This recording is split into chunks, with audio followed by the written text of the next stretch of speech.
या तुमने कभी सोचा है, एक ऐसी कौम जो पहाड़ों को तराश कर महल बनाती थी, जो कहती थी हमसे ज्यादा ताकतवर कौन? मगर जब आसमान का हुक्म आया तो उनके महल मिट्टी के नीचे दबा दिए गए। हजरत नूह अलैहिस्सलाम के बाद एक और कौम पैदा हुई, कौम आद। यमन और ओमान के दरमियान एक इलाके अहकाफ में रहते थे। उनके शहर का नाम था इराम ज़ातुल इमाद, यानी स्तंभों वाला शहर जो आसमान से बात करता था। उनके बदन पहाड़ों की तरह मजबूत, कद बादलों को छू लेते और उनका गुरूर आसमान को चीर देता था। वो कहते, हम ही जमीन के वारिस हैं और हमेशा रहेंगे। अखाफ की रेत में उनके शहरी इलाके दूर दूर तक फैले हुए थे। उनके घोड़ों के पांव से जमीन गूंजती थी। रात को उनके चिरागों की रोशनी दूर तक चमकती, गोया उनका शहर जमीन पर कोई ताज हो। और वे अपनी सभाओं और बैठकों में अक्सर एक ही बात कहते, हम जैसे लोग दोबारा कभी पैदा नहीं होंगे। उनके बच्चे भी छोटी उम्र में पत्थर उठाकर अपनी शक्ति दिखाते और बुजुर्ग गर्व से कहते, हमारे बच्चे भी पहाड़ों को झुकाने वाले हैं। आद के लोगों का एक और अजीब अकीदा था। वो समझते थे कि हवा उनकी गुलाम है।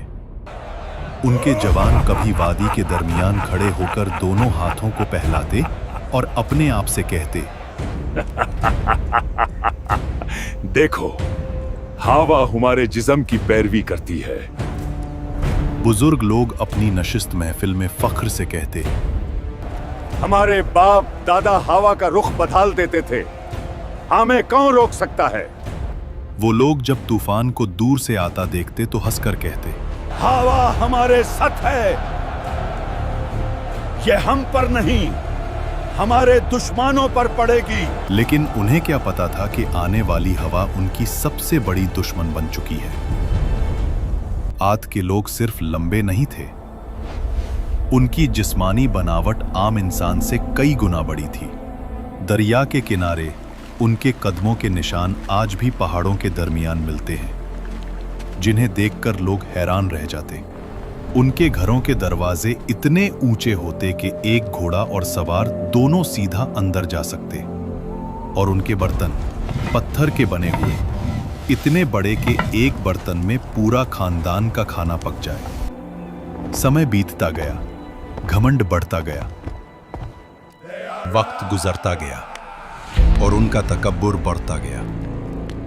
फिर अल्लाह ने अपना नबी भेजा, हजरत हूद अलैहिस्सलाम, जो कहने लगे, ऐ मेरी कौम, सिर्फ अल्लाह की इबादत करो, उसके सिवा कोई माबूद नहीं। खुद क्या तू चाहता है हम अपने बाप दादा के मजहब छोड़ दें? हम ताकतवर हैं, हमें कोई छो नहीं सकता। हजरत हूद अलैहिस्सलाम ने फिर कहा, मैं तुम्हें उस अजाब से डरा रहा हूं जो तुम सोच भी नहीं सकते। लेकिन जिन दिलों में गुरूर भर जाए, वहां नसीहत पत्थर से टकराकर टूट जाती है।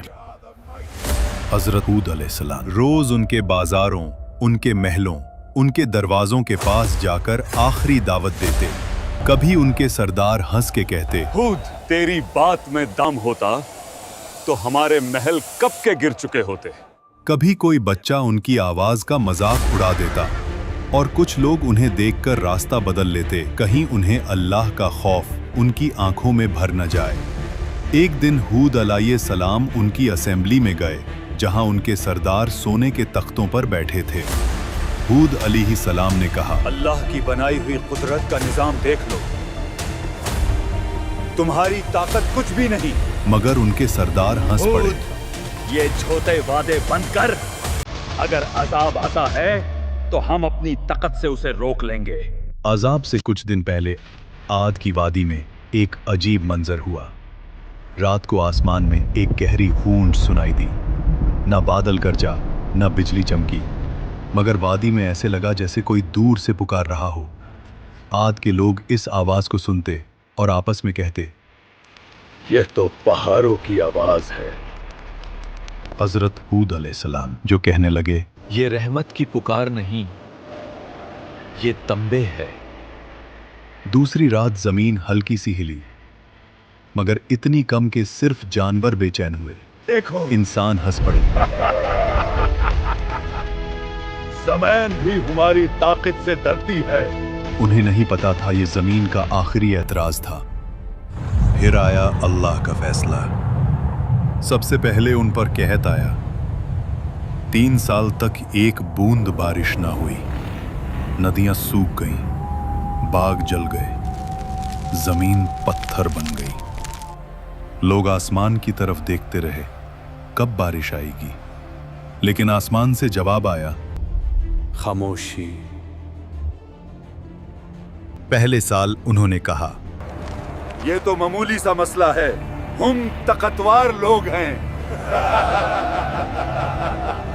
दूसरे साल प्यास ने उनकी जुबानें सुखा दी। खाली मटके दीवारों से टकराते, जानवर प्यास की वजह से गिरने लगे। तीसरे साल आद की जमीन से वो हंसी, वो फक्र, वो आवाज ही गुम हो गई जो कभी आसमान को टकराने का दावा करती थी। और जब लोग हूद अलैहिस्सलाम के पास आए तो वो उन्हें देखकर रोए नहीं, बस इतना कहा, अब अजाब का वक्त करीब है। फिर एक दिन 3 बादल नजर आए, एक लाल, एक सफेद और एक स्याह। आसमान से फरिश्ता पुकारा, ऐ कौमे आद, इनमें से एक बादल चुनो।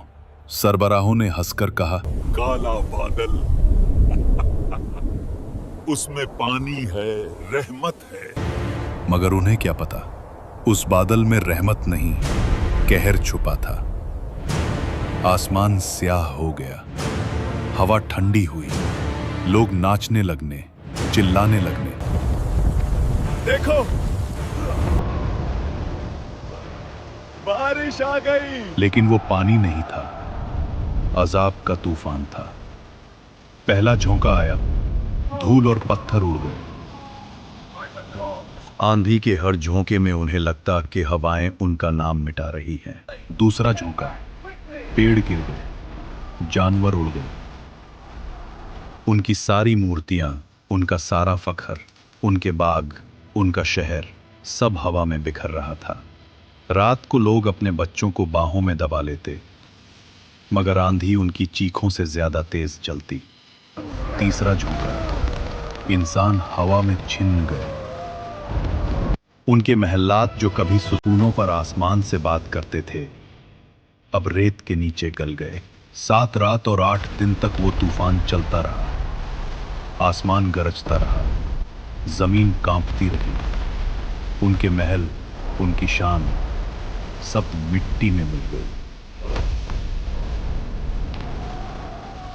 अल्लाह ने कहा, और आद को तबाह किया गया सख्त गर्जदार आंधी से, जो 7 रात और 8 दिन तक उन पर मुसलसल चली। और जब हवा रुकी तो सिर्फ सन्नाटा था। रह गया सिर्फ रेत का समंदर और गिरे हुए तने, जैसे खजूर के खोखले तने।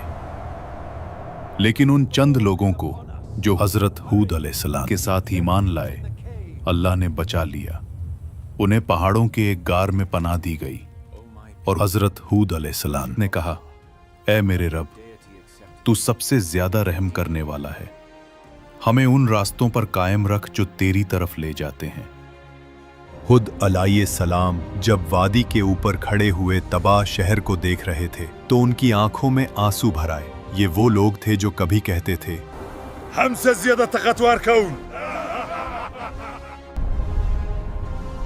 और अब उनकी जिंदा निशानी भी हवा में बिखर चुकी थी।